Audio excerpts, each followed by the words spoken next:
Oh, baby, it is Tuesday, July 1st, and a new month, a new era here at ShotQualityBets because, well, Moose, the cat is kind of out of the bag. We've talked about it a little bit here and there, but we are starting a brand new iteration of content here at ShotQuality, which is just HoopsChat. Pretty straightforward. There's no bets. There's no lobbing out plays every 5 seconds. If you're looking for that, you can still catch us on BetCast every so often. Our next episode is going to be on Thursday evening, July 3rd. But tonight is the first ever episode of just high-level basketball talk about what is going on in various leagues, NBA, college, WNBA. And Moose, it's not just going to be us. We're going to have a rotating team of guests every single episode. People who know what they're talking about can help us get a little bit smarter and can also, maybe bring in some shot quality data. It's going to be a lot of fun. It's going to be right here on Shot Quality Bets on Twitter and YouTube every Tuesday night at 9:15. No sporadic timing. No, when is Moose and Justin going to come on my TV? No, you're going to know. Every Tuesday night is Hoops Chat. So Moose, we're going to bring in our first guest in just a bit, but how are you feeling about the new show? What are you most excited to talk about? And it's just good to see you in a different context. No pressure today, Man, I like betting as much as the next person, but dude, just talking ball, talking shop, the boys. Like, when you see those tweets that are like the boys just hanging out, but it's naming random basketball players. That's how I feel this is gonna be like. It's just hanging out. It's just boys being guys. We might just have a segment where we name basketball players. That could just like a Michigan mercenary. You weren't kidding. Oh! It's pretty crazy. I'll reveal maybe the full Wemby next time. It's very warm and humid in New York, guys. So please don't judge me for shaving my head in the middle of the summer. Nonetheless, we got a good show. We have a great guest for you. We're going to bring our guest in just a second. Maybe some of you might be able to guess someone I think is maybe the best college basketball analyst that isn't going to charge you too much for their work right now, who probably will end up somewhere you're going to know. A good friend of mine who has been shooting hoops me out in Manhattan for a while now. Please welcome as our very first guest ever on Shot Quality Live Hoops Chat. It's Matthew Winick. Mr. Matthew, the encyclopedia himself. A frequent guest of BetCast, came out to Vegas with us, had a good time out there. Good to see you. How you doing? And welcome to Hoops Chat. Honor to be the inaugural guest, and also an honor to be spending my Canada Day Eve with you guys as the resident Canadian of the trio here. Yeah, let's go. Happy Canada Day. Are you officially a Canuck? Is that the right thing? Is that what you call yourself? Like, I don't know. I mean, I'd say Canadian is probably like, I don't know. That's another hockey team, right? Yeah. So that is another hockey team. Maybe you're a Maple Leafs. Of where I don't know. I don't know. Hopefully that's not too prejudiced against Canadians going immediately to hockey. But we're not going to talk too much ice here. Matt, like the first thing he said to me when I asked him about coming on the show, he said, as long as I don't have to talk about another sport. And we've already broken that. But good to have you here. We're going to talk a little bit about Matt's specialties, what he does. If you've never heard about him before, I definitely recommend, going and checking out some of his stuff. Portal rankings expert. So that's going to be fun to talk about. We're going to talk a little bit about the nuances of roster construction tonight. I think that's the meta topic. So if you're just tuning in with us, maybe you're not catching it live. I think a good part about this show is that it doesn't have to be watched in the minute. You can come and watch the next day. It has like that podcast replayability. But we are, of course, streaming it live, taking questions. See you there in the chat. Come hang out with us. I think on YouTube is the easiest way to chat. I should probably put this on our Twitch channel as well. And we are now broadcasting on Twitch as well. So you can find us on Twitch at Shot Quality Bets, everywhere at Shot Quality Bets. So let's get into it. It is officially the off season for basketball, guys. The NBA is all but done. We have some moves flying around. We can talk about a few of those in the context of how these rosters are going to develop. I think that is the first place we're going to start our discussion tonight because honestly, that's what everyone's talking about. My phone's blowing up with Shams notifications. I don't know if he's on the toilet, if I'm on the toilet while someone's getting them, but the toilet notifications are flying. Who is signing to the Knicks? Who's signing to the Suns? Who's signing? Matt, I don't know your favorite NBA team. Raptors. Wow. Sorry, happy We Canada. just had this conversation. Yeah, okay. I know. This took me for a second. But all those teams are making some moves. So, Matt, you're the guest. I'm going to come to you first. What NBA move in the last 24, 48 hours have you noticed or has gotten you the most interested just from like a basketball strategy standpoint? Yeah, I mean, for me, the answer is what the Denver Nuggets did, largely with their trading Michael Porter Jr. for Cam Johnson. It's something to be said about having smart basketball players on the floor across the board.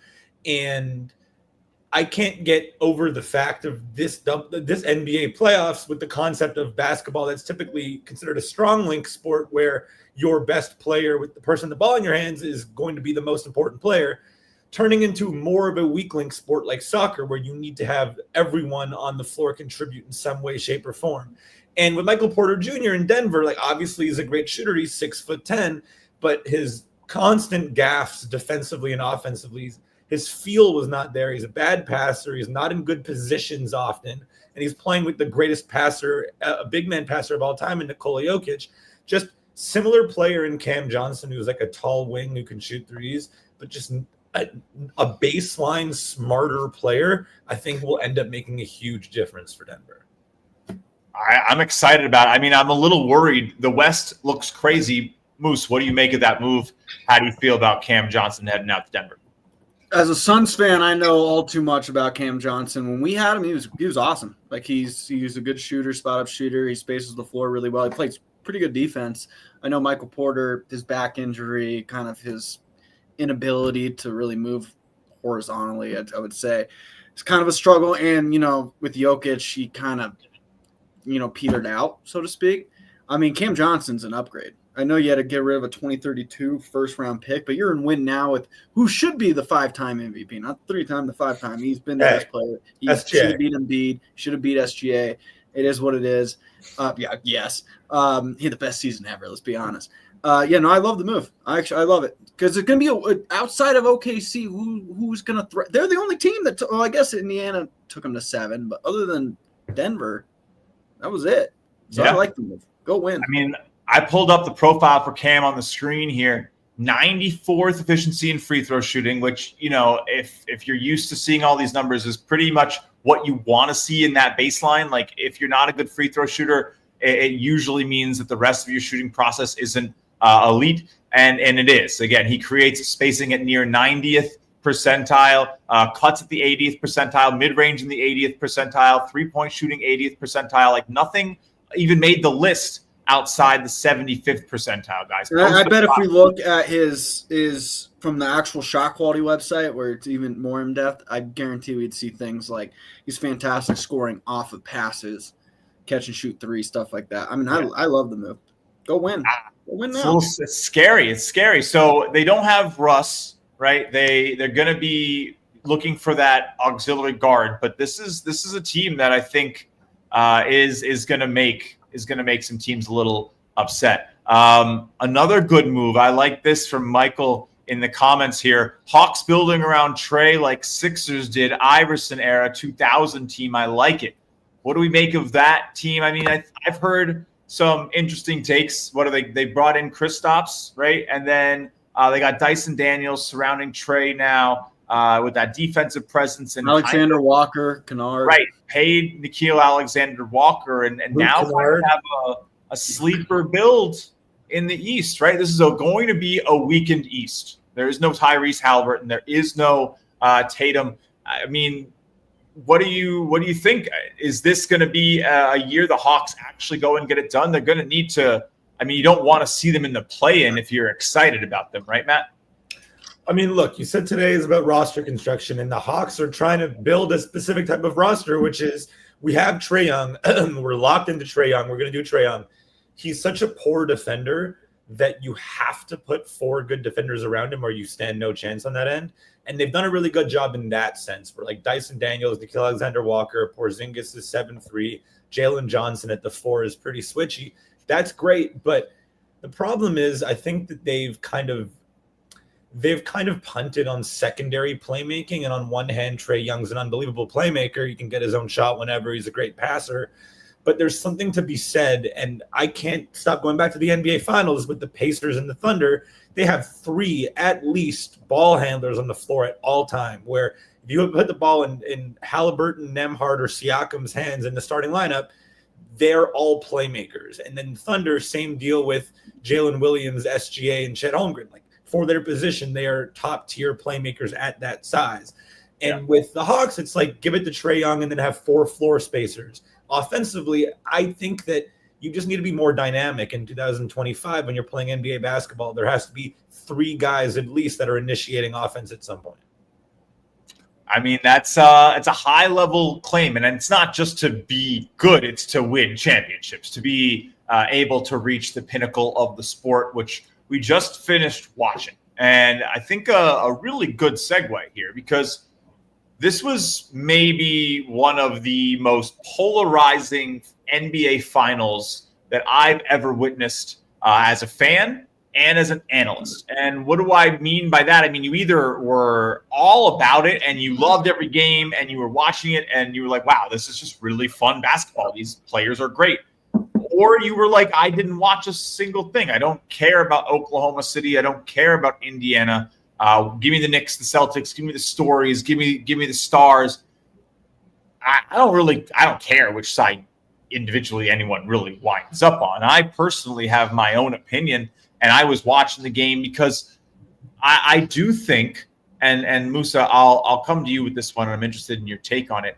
I do think that this was almost like, okay, shot quality isn't necessarily in the building, but the concept, the idea of what shot quality was about 5 years ago, before the rim and 3 revolution of the last half decade. I mean, this was the product, right? This finals is kind of like what we've been trending towards: shell defenses, fully adaptable offenses. Like Matt just said, initiation from 3 spots on the floor on both teams. Shooters at all 5 positions. There were 10 shooters on the floor for like a good portion of that.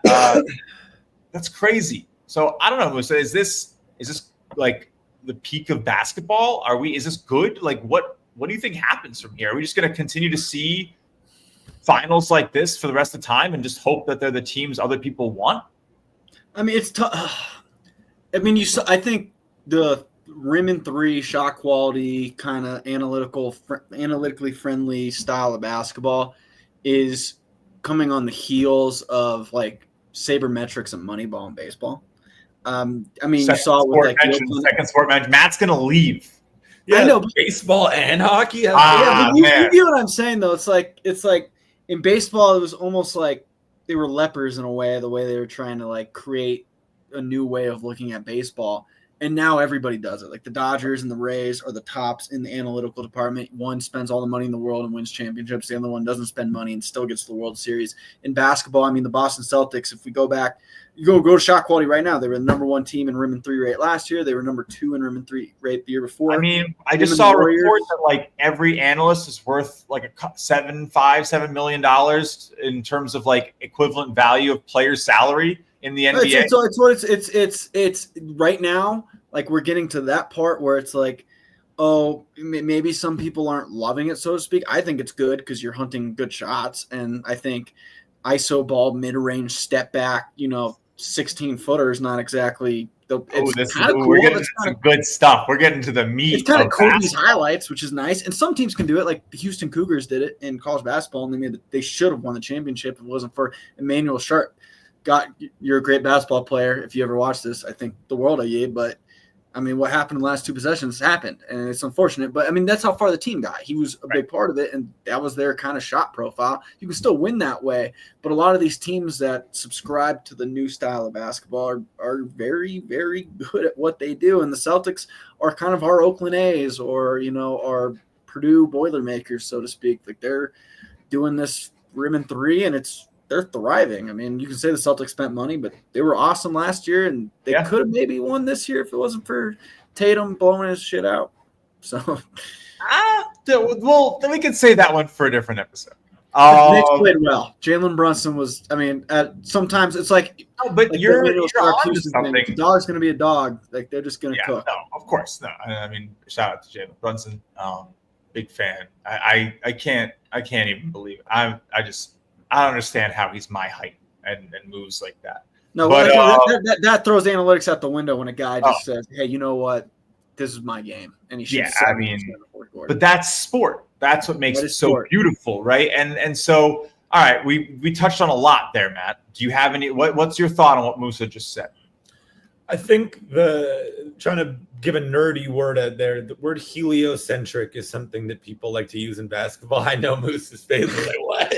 Musa loves vocabulary words. He always calls. That's the thing. I think we should keep like a running list of words Musa learns while I know you. Yeah.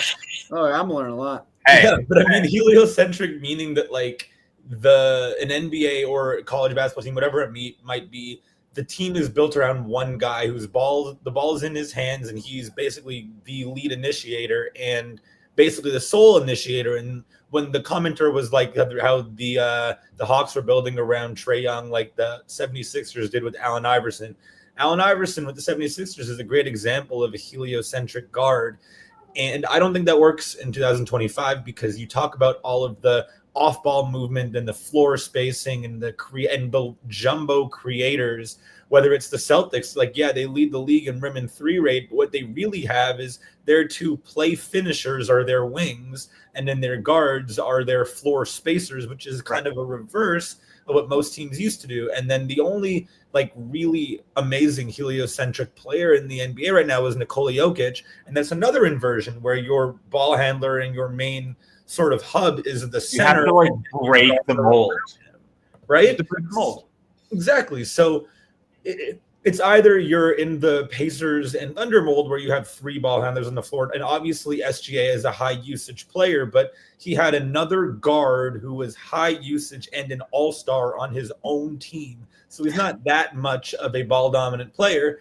And then the only true, in my opinion, impact on winning ball dominant player is a center. So that should tell you all you need to know about roster construction and how you build a team with multiple pieces rather than just one.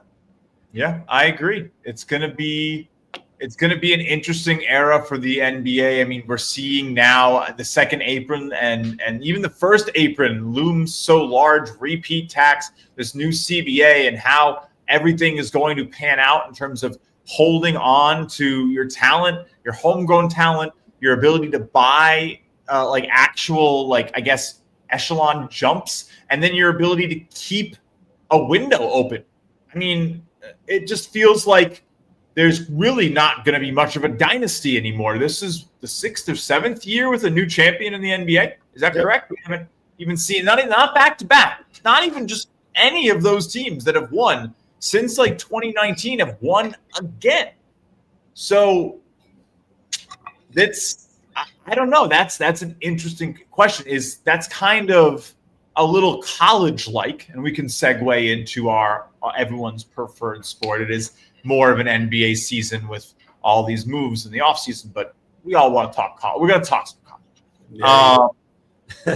But, it's not – there isn't necessarily one answer. And the way it's trending and the way the game's played now is so rim and three centric that you feel like teams kind of get left behind when they don't play that way. But I think it's interesting because at the other end of that spectrum, the mid-range jumper is still the great equalizer, right? If you can get to it, even if you can't get to it, that's a shot you're going to need to take in the last 2 seconds of the clock. And if you can hit them, it's equal to if a team runs a great set and gets a free layup, right? So that's the beauty of basketball. But it hurts more. Hurts more. Oh, baby, does it hurt more. But anyway, if you've just joined us, you're watching the first ever episode of Shot Quality Live Hoops Chat. I'm Justin Perri. I'll be joined by one of these co-hosts. We got Moose here today. Max Moose will filter in and out. Who knows? We'll be here. We'll figure it out. I'll always be here. One of them will always be here. And we'll always have a guest hanging out with us, talking a little high-level basketball, whether it's roster composition, maybe predictions for awards, tournaments, conferences, who knows? But we're going to break it down using data points, using a little expertise. And honestly, you're not going to get many direct advice. Don't go play this, play that. You might come to a conclusion. You might learn something. You might find a new avenue in which to approach the game in your thought process. But it's talk show. Welcome to the Shot Quality Basketball Talk Show every Tuesday night at 9:15. So set your calendars. Tell your girlfriend just a little bit more ARB time. It's going to be okay. We're going to talk some contemporary issues. It's going to be a good time. Honestly, a departure from what a lot of the content around here has been, and I like that. I like just getting to talk about stuff. So talk a little college hoops. We talked about the NBA. It's the pinnacle of the sport. The main difference, in my opinion, between when you watch the NBA and you watch college is that the players just kind of don't miss in the NBA. When they get their shot, they make their shot. And so college invites that variability of that not happening when you expect it. So what it leads to is us all having a lot of fun riding the roller coaster, the ups and downs as teams go on runs and the game shifts and a team that's up by 15 in the first half loses the second half by 22. And we all sit there pulling our hair out while there's a lid on the rim for 10 minutes. It is unlike anything else.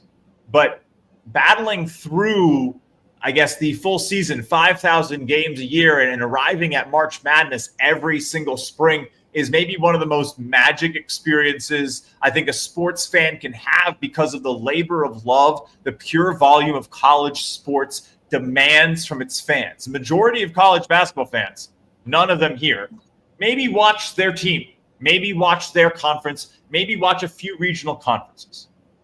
This is a trio that probably together, I don't even want to out us for the amount of hoops watched. I'm not going to do that to us here today. We have to keep our persona alive as healthy, functioning adults in society. But we're only like 20 weeks away from another spin around the sun. Matt, your work and what I think you, as the sirens start to chase me down at the perfect time, your work and what you are so well known for is your preseason dossier, every player, every transfer, every team, notes, grades. I want to give you just a quick chance to tell people what you do and what your process is. So take it away and flex a little for us. Why do I call you one of the best analysts I know right now? First of all, I appreciate it.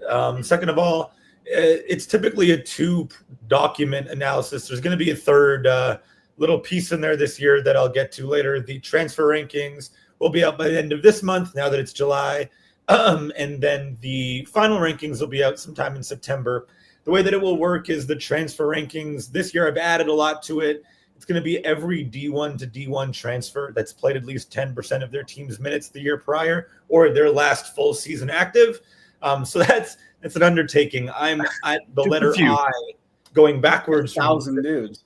Going backwards from Youngstown State as the lowest on the alphabetical order. Now we're at I, so there's 9 letters left. So we're like 75% of the way there almost. Every single player. And like, we're getting pretty in depth. I mean, I'm doing like a sentence or two on a SWAC transfer, but anybody that's worth anything is going to get like a real grade. And so it's going to be name, new school, old school, their grade from A to F, the player archetype, what type of role will they fit in their new team, and then a conference comparison, a player that played in the conference they're transferring to last year as a good comparison, and then some notes on that player. So you're going to be able to figure out What's this player good at and bad at? Some numbers and some stats behind that. What role is he going to play on his new team? And then, especially this is really good for unique players where it's like, okay, well, you're a 275-pound 6'6" wing for like Kansas State picked up one of those from Bowling Green. Like what 6'6", 275-pound wing like worked in the Big 12 last year? None. Maybe that's not the right type of player to add to a high. I know who you're talking about too. That was a big dude. Marcus Johnson from Bowling Green. Yeah. So I think that, and I think that everyone really wanted him to make the tournament so bad. Yeah, it would have been funny. And maybe he'll be the next DJ Burns, even though he's not a post-up player, which people get that wrong. They're just both chunky men. But essentially the point is to try to like holistically look at every transfer. The one thing I will never do with all of these points and things, I will never look at their box score stats. So I do not know how many points, rebounds, or assists per game anybody had. I know everything else, but I don't know those three things, and I happily. Okay. Well, I mean, for maybe some people who aren't used to your brand of analysis, why not? Well, multiple reasons. First of all, the pace of play gap between the slowest and fastest teams in college basketball is gargantuan. Unlike in the NBA, where most teams play pretty much the same speed, there's a team that might play 59 possessions per game and a team that might play 74 possessions per game. And that's like a huge difference if you're talking about just counting rate stats. And then second of all, you need context. My grades are not just caliber of player, it's for that conference. So like if you're going from the SWAC to the Southland, you're better off in going from, the ACC to the Southland. There's a different curve. Mm-hmm. Like what does 20 points in the MEAC mean versus 20 points in the SEC? Using rate stats and comparing those on is just much better apples comparison versus what you might get in a points per game because of pace, because of possessions, and because of level. I do feel like you see that every year. Like a dude scores like 19 points per game and like the MEAC transfer to an ACC school and he plays like 10 minutes a game. It does not work. Well, Frankie not Frankie Ferrari, the dude who played at Omaha. Frankie Fiddler. I actually went into this exact. So LSU paid a boatload of money for a guy named Markel Sutton who played at Omaha last year, which is the same school Frankie Fiddler played at. They're both first team All Summit League. They both finished second in Ken Palm's Summit League Player of the Year awards as like power forwards who could rebound and get to the rim and score on the inside.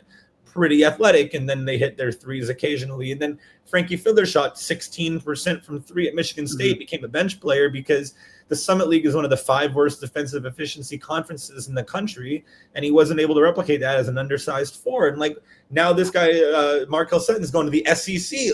That's not translatable to be a power forward in the Summit League moving, and he was bad in the non-conference. So it's like it's not really that hard. You've got to unpeel a couple of layers of the onion, and then you have an answer. I mean, and that's the thing. That's why I love Matt. Matt is just the master of the onion. Like that's a good way. That's a good way to point it. Dude's got like oniony fingers. He's just peeling away these layers all day. No one's got more onion on their hands than this guy right here. And that's why he's going to be on the show regularly. We call him the encyclopedia for a reason. Musa does a good job too. I will say every time we're on Betcast, Musa like puts me on the spot with a college player that I have no idea when to call it, where he went, and I really should, and it's really bad because I'm trying to run the show, and Musa's like, I don't know, but I feel like with Matt here, Musa, go ahead, give him one, go. Oh, well, it has to be like a guy we're watching. All right. Oh, I can't. Who signed somewhere big recently? I think I know this one. Where Jordan Clarkson, Missouri. There you go. All right. Well, he's gonna get it. I know everybody, so it's not really. I know it's not even fun. There's no. When Musa asks me, I sit there like goddamn Patrick Star out of a retro episode of SpongeBob, and you can hear the wind going through my ears. It's just different. There is obviously levels. And we're going to try to bring you people who help us level up. When Matt talks to me, he makes me feel like I'm getting smarter at basketball, and that's what I like. So really excited to have him here. He's going to hopefully show up like once a month. So make sure you tune in for the Winick episodes and make sure you check out his work. But let's talk a little bit about maybe some specific rosters. I don't know, Matt, is there, you said you're up to like a specific letter. You don't have to get into a Power 5 team because I'm sure the carries more weight and value and all that. But like, I don't know, what's like a team that maybe is under the radar that actually did a good job building for fit and not flashy points per game stats that you're comfortable talking about? How deep in the weeds do we want to get here? Oh, dude, what do you mean? How there's no such thing. This is the weeds show. You are on the show where there is no such thing as too much depth. I want to talk about the SWAC. I want to talk about the MEAC. I want to talk about the MAAC. I tweeted about Brother Jasper grittying across the Manhattan skyline at Dratty Gymnasium today, and I didn't get a single like. But I will be fully ready to quote tweet that with a video of that exact thing happening when I am there. And that's the only reason I tweeted that, to set up a future tweet. So no, there's no such thing as in the weeds around here, Matt. So tell me, what team that only 2 people who are watching this that have heard of are you excited about? We're going to talk about 2 teams real quickly, okay? One sort of in the weeds, one really in the weeds. Northwestern State. Both of them killed the transfer portal. What conference is Northwestern State in? Do we have any takers or? Well, I think they just. It's Southland, right? Yes, they're in the Southland. Yeah. Conferences I can do. Players, oh God! I mean, good. We're gonna need to do like the Sporkle quiz test for guests at some point and roast them. But anyway, yeah. So talk to me about some Southland hoops. All right, so I'll go Northwestern real quickly. They got a 5'10" point guard from South Florida, Jaden Reed. Unbelievable freshman season as a pass first point guard. Then the whole obviously tragedy at South Florida with the coach passing away last offseason, right before the season started. He took on more of a scoring role, and he was pretty inefficient. But he's an awesome passer who hits open threes, and I love Chris Collins as a coach. He'll make that work. They also signed a guy, Arinton Page from Cincinnati, who's basically Matthew Nicholson without the awful beard. And he's very underrated because he was a backup at Cincinnati and USC. He'll be a starting center for them. But Northwestern State, we're going to talk about them because they signed 2 very random D1 to D1 transfers that actually played real minutes at their team. They actually signed a Baylor guy who was a freshman who didn't play. But 2 guys I'll talk about, Quentin Bolton from Arkansas Pine Bluff and Izzy Miles from Tarleton State, okay? We'll go Izzy Miles first really quickly. He's 6'2", and Tarleton had so many injury concerns last year that he played power forward at Tarleton at 6'2", but he's an unbelievable athlete, great rebounder for a guard, which is why he could play a little bit of the 4. And he's an unbelievable defender who could probably guard in the Southland 1 through 4.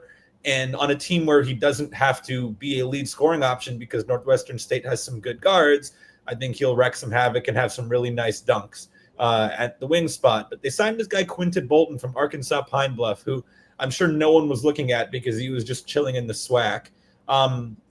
He has the most ideal shot diet and profile. I'm talking about rim 3 rate. He shot 39% on catch and shoots and 60% at the rim.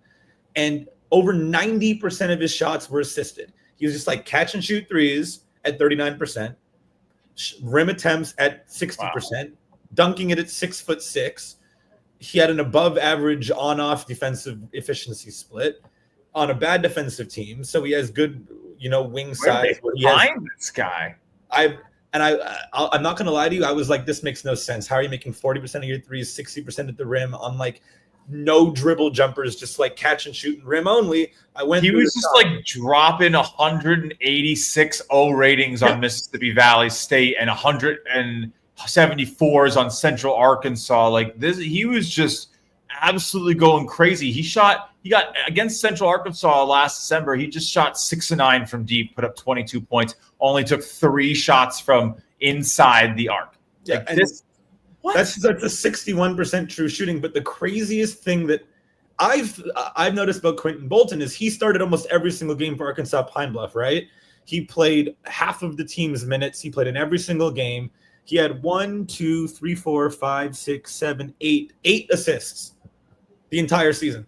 Yeah, no, he didn't pass. He had only 1 game with 2 assists.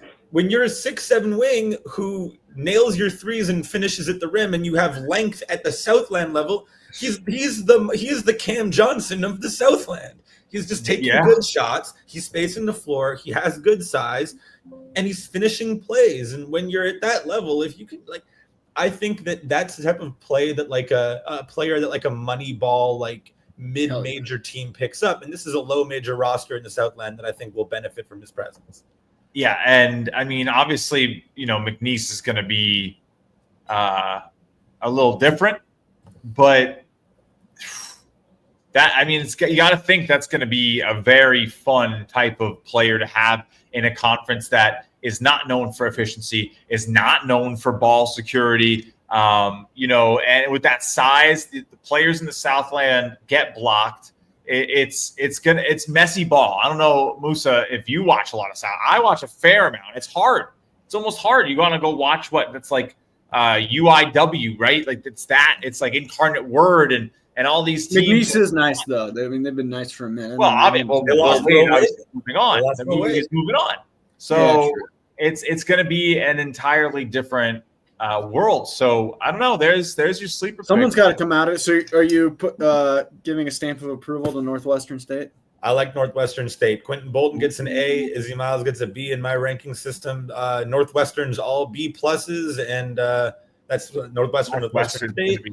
The Southland will be good. The Southland has been good for a couple of years. It's been punching above its weight class, and it'll continue to do that. Beat the piss out of Clemson. That was lopsided, really. It was not even close. You know what? I think that was the only ACC team to lose. North Carolina. There was some ACC stat about what Clemson did, or some favorite stat. Either way, McNeese really embarrassed Clemson. I think they were the only favorite really to get beat. Yeah. I know there was 8-9s, but of course that was one of the few dogs I took that day. We watched that one crumble in the Vegas house. Yeah. brutal. But not as brutal as watching just endless Southland basketball, which you don't really have to do to get a grasp on this stuff, right? And I think, maybe our final point of the night, show runs 9:15 to 10 p.m. every Tuesday night. Human attention spans 45 minutes, folks. Come on, let's be real. Let's talk a little bit about data.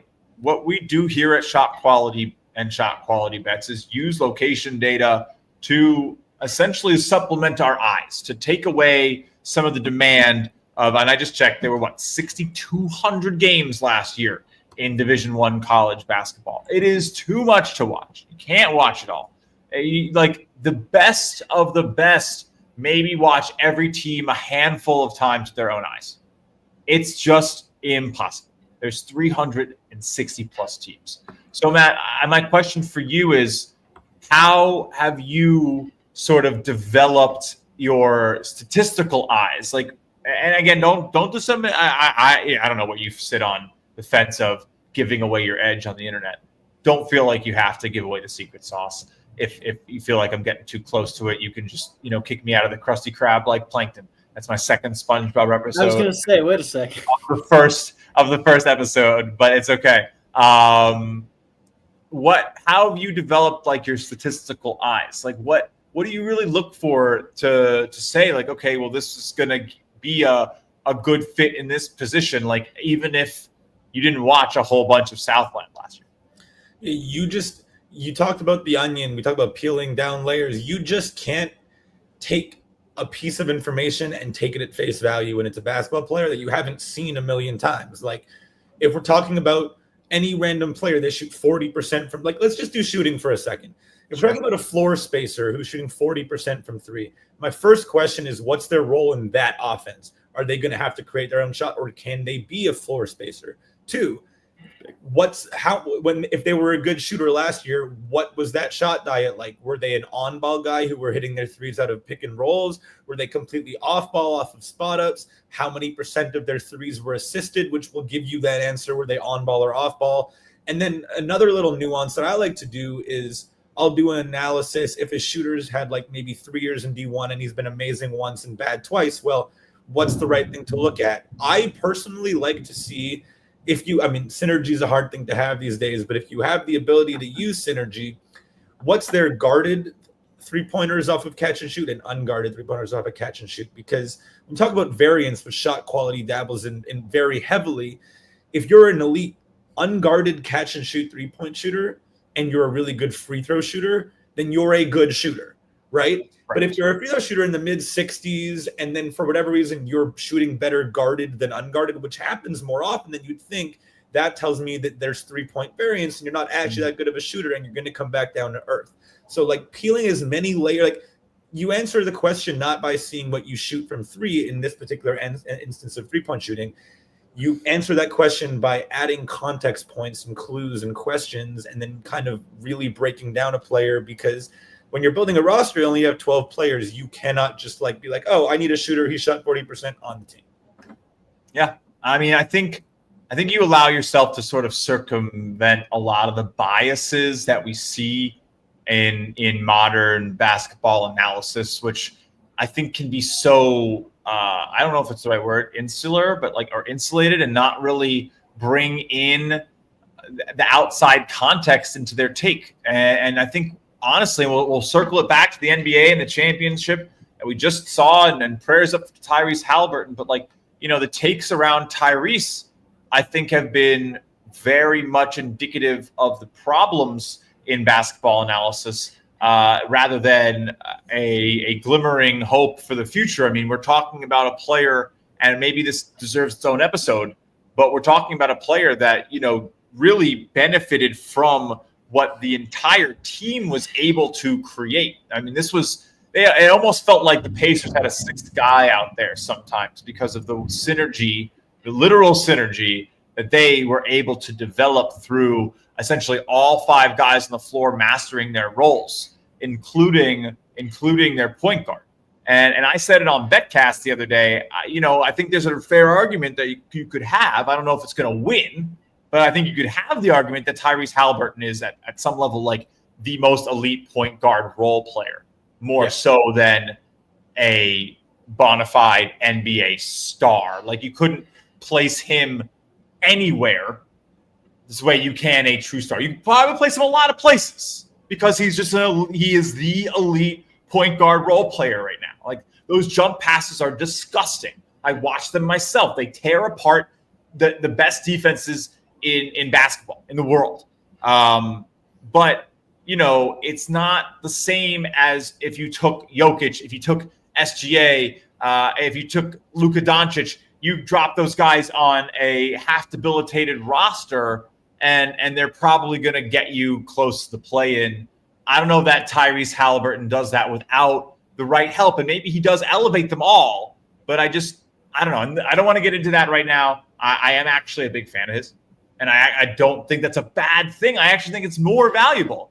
Yep. It might, and Musa, you said this yourself. You said this today. It might actually be more valuable now to almost be the hyper role player and like almost be better at one thing than being the star who can maybe do anything or do it all or get any bucket at a good level. Like, I mean, Aaron Naismith got the Pacers past the Knicks. Ty Jerome just got like $12 million for a year. Yeah. I mean, you know, it is go stand in the corner and shoot those threes. If you got that man was almost out of the league, like, right, as a rookie, because the Suns don't know how to do jack squat. Well, that is a definite topic for another episode, Mr. Musa. The whole of the story is elite shooting role players are never going to be out of style, especially when you can be a secondary playmaker.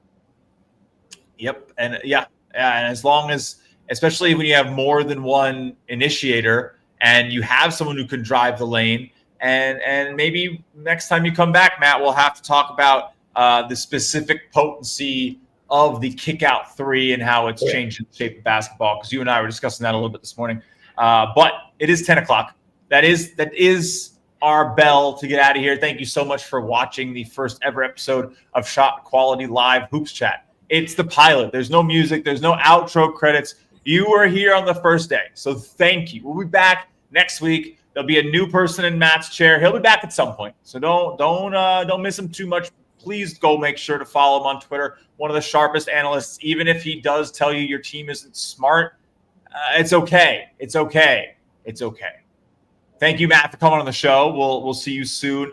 And thank you at home for watching. This is Shot Quality Live Hoops Chat every Tuesday night I'm Justin Perri. That's Alec the Moose Musa. And for the whole team at Shot Quality and Shot Quality Bets, thank you so much. And always stay true to your